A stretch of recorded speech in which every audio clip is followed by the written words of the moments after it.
所以嚟講咧仲有我哋呢個買嘢咧，大家真係留意翻咯。好似咧我哋之前咧有團友咧買嗰個牛油乾啊，冇牛油乾因為可能有啲團友有問過，之前你有個團友就問我，你哋買唔到真嘅嗰個冇牛油乾咯，因為咧就喺上次我哋有一個團友都係買嗰個冇牛油乾，我問佢咧我就話咧 Auntie 你買幾多錢一斤？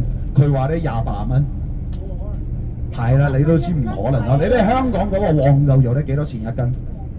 市場上面 Auntie 知唔知幾多錢一斤嗰個黃牛肉啊？你們不吃牛肉嗎？我想吃啊！香港咧應該可能大概喺60蚊到70蚊左右到一斤咯。我記得應該喺之前嗰個團友同我講過，要我哋成都呢邊咧嗰啲牛肉咧，差唔多賣到咧50蚊左右到一斤咯。係啦，成都咧差唔多就係50蚊左右到一斤，牦牛咧差唔多咧就係我哋都係50蚊左右到一斤。如果你喺松潘縣咧當地咧買嗰個牦牛肉咧，大概咧喺40蚊。就喺舊年咧有一段時間最平咧係賣到30蚊一斤咯。